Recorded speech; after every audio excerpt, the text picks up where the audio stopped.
Good morning, praise the lord. ઈશ્વરનો આભાર માનતા આવો આજનું વચન જોઈએ અને ગઈકાલના જ વચનને રિપીટ કરતા ભાગ 2 તરીકે આપની સમક્ષ મૂકવા માટે પ્રયાસ કરીશ.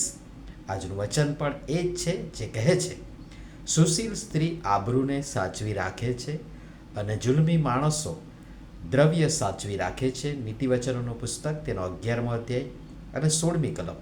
આજનો વિચાર, ખ્રિસ્તમાં અતિ પ્રિયવાલા મિત્રો, પ્રભુ ઈસુ ખ્રિસ્તના સામર્થ્યવાન નામમાં ફરીને એકવાર આપ સર્વને સવારની પ્રેમભરી સલામ. ગઈકાલની જ કલમ મેં કહ્યું પ્રમાણે પુનરાવર્તિત કરતા આગળ આપણે અભ્યાસ કરવા માટે પ્રયાસ કરીએ.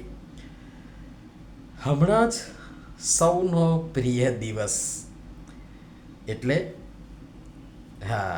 વેલેન્ટાઇન ડે અને ગયો, અને એના સંદર્ભમાં જ વિચાર કરતાં મને થયું કે આના પર થોડું લખું કે બોલું.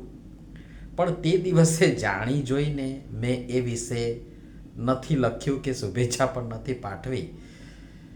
એનું કારણ છે, સાંપ્રત સમયમાં આપણે માણસોએ પ્રેમ શબ્દને બહુ જ નિમ્ન ક્ષુલ્લક ગણી લીધો છે. જોકે એમ સમજવાથી એ બની જતો નથી, પરંતુ એને આપણે એવી રીતે બનાવી દીધો છે.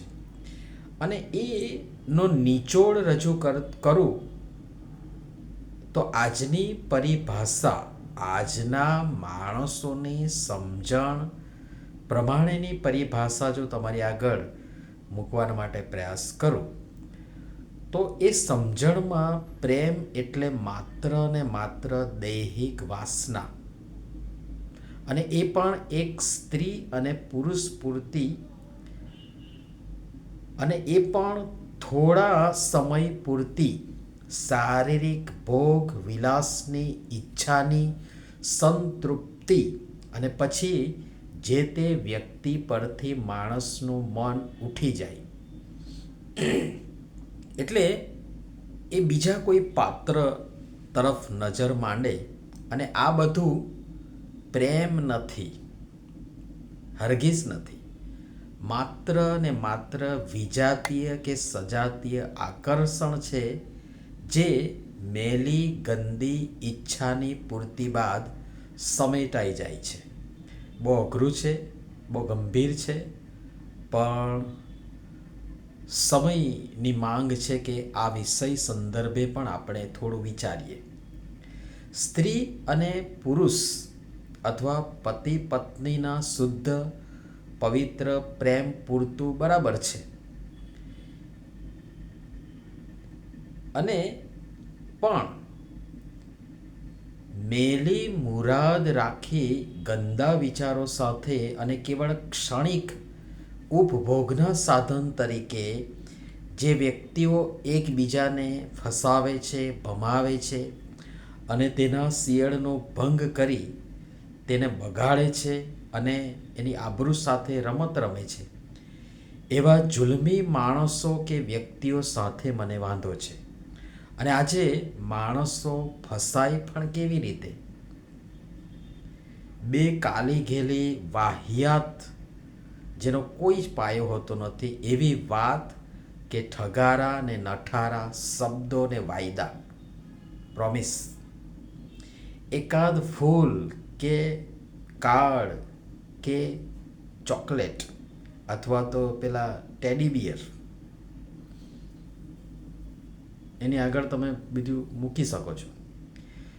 વચનના અનુલક્ષમાં બસ એટલું કહીશ કે જુલમી માણસો પોતાના નાશવંત દ્રવ્યને સાચવવા, કે જેનો પૂરેપૂરો ઉપભોગ પણ એ કરી નથી શકવાના, એમાંનું કશું સાથે લઈ પણ નથી જવાના, એને સાચવવા જો સ્વાર્થી બની જુલમ ગુજારતા હોય તો સુશીલ વ્યક્તિ, અહીં હું માત્ર સ્ત્રી માટે નથી કહેતો, પણ સ્ત્રી અને પુરુષ બંનેને લાગુ પડે છે. પણ સ્ત્રી પાત્રની કેટલીક નબળાઈઓ અને માનસિકતાને કારણે પુરુષ તેમનો લાભ નહીં પણ ગેરલાભ ઉઠાવી, ઉપયોગ નહીં પણ ઉપભોગ કરી તેની આબરૂ છીનવી લે છે. અને માટે ખાસ સ્ત્રી પાત્રને કહીશ કે જગતભરના દ્રવ્ય કરતાંય બેશકિંમતી અને અમૂલ્ય એવું શિયળ આવા ખોટા, જૂઠા, દંભી, સ્વાર્થી લવેરિયાઓથી સાચવી બચાવી રાખી, આબરૂ બરકરાર રાખી સુશીલ સ્ત્રી બની રહેજો. અને તમે જોશો એનાથી આપ સર્વની કીર્તિ, ખ્યાતિ, નામના, યશ, શાખ, લાજ, પ્રતિષ્ઠા અને અસ્મિતામાં 4 ચાંદ લાગી જશે. મને લાગે છે કે હજુ પણ આ વિષયના સંદર્ભમાં થોડું વધારે ઊંડું ઉતરીએ અને અભ્યાસ કરીએ. અને તેથી આજે આટલું લખી અથવા તો બોલી વિરમીશ અને આવતીકાલે આના પર વધારે જોવા પ્રયાસ કરીશું. પ્રભુ આપણ સર્વને સહાય તથા મદદ કરો. નમીએ પ્રાર્થના કરીએ. પ્રેમાળ પિતા, આ જગત સ્વાર્થી, દંભી, છેતરનારું છે, નઠારું અને ભમાવનારું છે, જે ભલભલાને ભોય ભેગા કરી નાશ તરફ વાળે છે. કિંતુ તમારા બાળકો તરીકે અમારી પાસે તમારા વચનો છે, જે અમને સતત દોરેને ચલાવે છે, સમજાવે છે, અટકાવે છે, બચાવે છે. આભાર માનતા અમારી આબરૂને સાચવી સુશીલ બનવા અને બની રહેવા કૃપા કરી અમ સર્વની તમે સહાય તથા મદદ કરો. પ્રભુ ઈસુના નામમાં આમીન. ધન્યવાદ.